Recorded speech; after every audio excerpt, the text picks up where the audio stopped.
Gayton McKenzie is facing backlash after tweets with racially derogatory language toward black South Africans resurfaced online.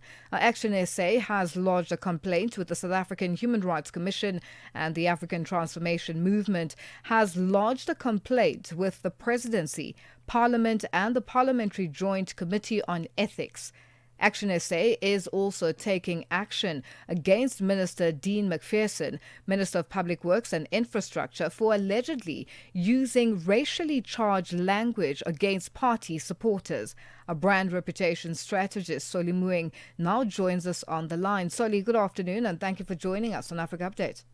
Good afternoon, good afternoon to your listeners. Now, Soli, what does this type of action do to the reputation of a person?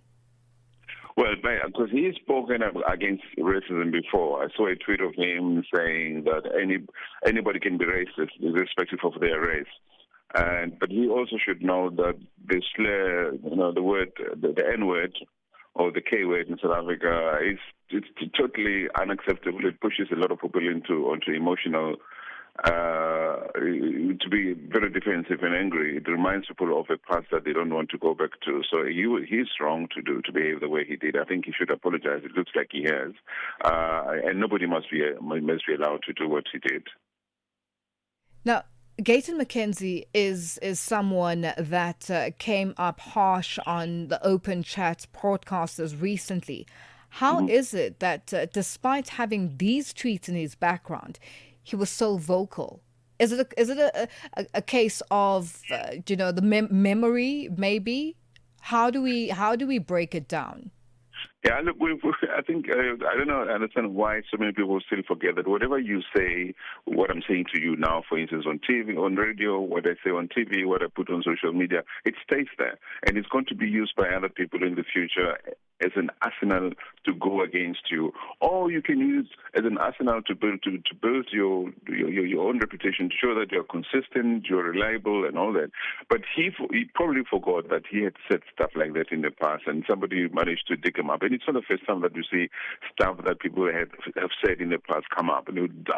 Mahatma Gandhi, I've seen people come up with stories, stuff that Mahatma Gandhi said about black people, horrendous stuff in the past. So I think that it's important that you're consistent and that you apologize. If you've said things and it's not where you are today, you need to apologize unreservedly and condemn that sort of thing and make sure that you never say it again. But you can't say one thing to one group of people and then insult another group of people. I mean, he's absolutely correct to have stood up to defend the image of colored people that was tarnished by those people, by those podcasters. But that doesn't give him reason to then be the person who also needs to be corrected.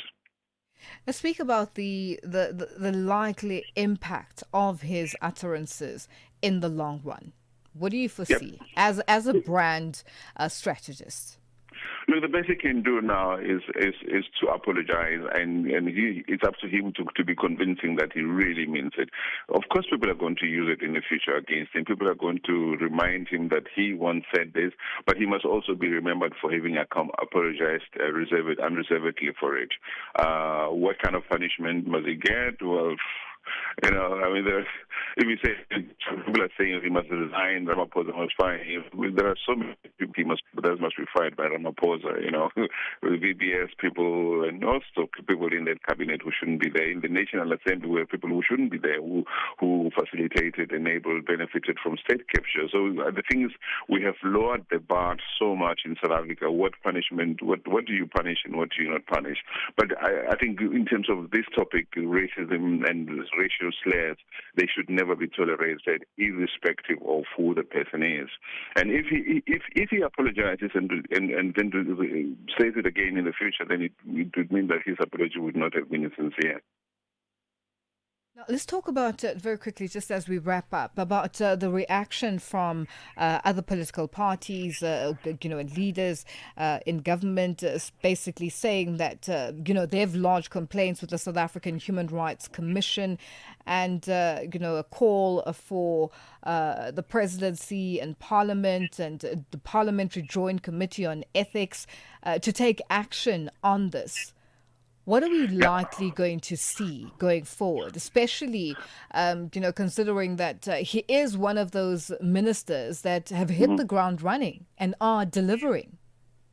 Yeah, I mean, it's a difficult one, isn't it? Because we have a constitutional code that it's okay to sing the kill the bull, kill the farmer, people who sing that song, and we're okay. So what do we tolerate, what do we not tolerate? Look, in the end, the Human Rights Commission, the case has been taken to them. They must make a ruling on this thing. It will be interesting, it will be telling to see which way they're going to jump. But it's a right thing to go to those bodies that are constitutionally mandated to deal with these sort of complaints.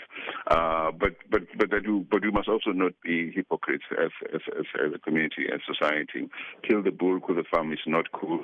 Kill the farmer is not cool. I think the Constitutional Court made a mistake in saying it's okay to sing that song. Solly, we'll leave it there for today. Thank you for joining us on Africa Update. A pleasure. That's a Brand Reputation Strategist, Solly Moeng, joining us on the line. It is 27 after 12 Central African time. SABC News Headline.